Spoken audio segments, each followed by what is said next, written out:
नमस्कार दोस्तों, technical Mahesh YouTube channel में आपका स्वागत है। आज हम आपको बताएंगे कि एक वॉल्यूम और एलईडी रेजिस्टेंस की सहायता से कि बैटरी की परसेंटेज बताने वाला मीटर कैसे बनाते हैं। मतलब जो बैटरी की परसेंटेज बताए वो एलईडी का हम मीटर कैसे बनाते हैं, तो उसके बारे में बताते हैं सर। इसके लिए हम 5 एलईडी लेते हैं। एक का पॉजिटिव, दूसरे का नेगेटिव, तीसरे का पॉजिटिव, चौथे का नेगेटिव, इस तरीके से जुड़ते चले जाते हैं सीरीज में, कुछ इस तरीके से। और जहाँ पॉजिटिव है वहाँ पर हम एक वॉल्यूम लगा देते हैं। इसके 3 पॉइंट होते हैं, 3 पॉइंट होते हैं, तो तीसरा हम खाली छोड़ देते हैं और इन दो को यूज कर लेते हैं। यहाँ पर हम दे देते हैं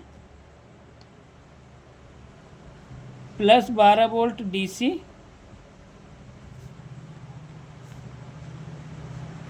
और इसके बारी बारी से हम 1K की रेजिस्टेंस लगाते हैं।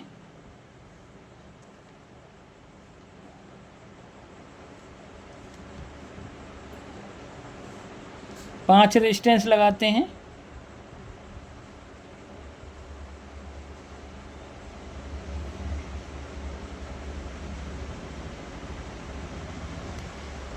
एक है, ये 5 रेजिस्टेंस हो गई। इनको हम आपस में शॉर्ट कर देते हैं। ये हमारी 1K है, ये 1K है, ये 1K है, ये 1K है और ये भी 1K है। ये हमारी एलईडी हैं पांचों।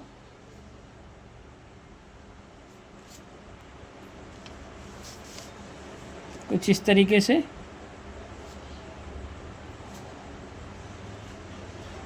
और हम यहाँ पे दे देते हैं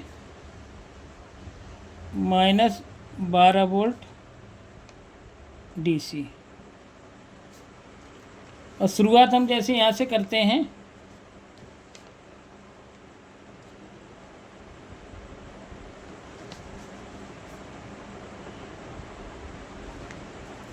तो ये हमारी होती है 20%, 40%, 60%, 80% और ये 100%। जैसे यहाँ पर वोल्टेज आती है, कम वोल्टेज होती है तो ये एलईडी जलती है 20% वाली। फिर ये 40%, क्योंकि पॉजिटिव नेगेटिव जुड़े होते हैं तो यहाँ तक पहुँचने में वोल्टेज कम हो जाती है। फिर यहाँ पर और कम हो जाती है, यहाँ और कम हो जाती है और यहाँ और कम हो जाती है। तो ये 100% की वो एलईडी जल जाती है। तो जैसे ही हम इस पर वोल्टेज देते हैं, रेजिस्टेंस के थ्रू इस पर वोल्टेज आती है और ये अपना काम करना शुरू कर देती है। वोल्टेज हम यहाँ से कंट्रोल करते हैं। मान लीजिए हमने 20 वोल्ट करी तो 20% का मतलब हमने जैसी वॉल्यूम घुमाई तो शुरुआत 20%, फिर 40%, 60%, जैसे जैसे वोल्टेज यहाँ बढ़ेगी यहाँ पर, और वैसे ही वैसे ये अपना काम करेगी कि यहाँ पर जैसे ही 12 वोल्ट हो जाती है तो ये 100% की लाइट हमारी ग्लो करने लग जाएगी। इससे हमें पता लगेगा कि हमारी बैटरी 100% हो गई। तो ये था सर हमारा छोटा सा वीडियो। आशा करते हैं आपके समझ में आया होगा। तो आज के लिए बस इतना ही। मिलते हैं कल एक नई वीडियो के साथ। तब तक के लिए नमस्कार।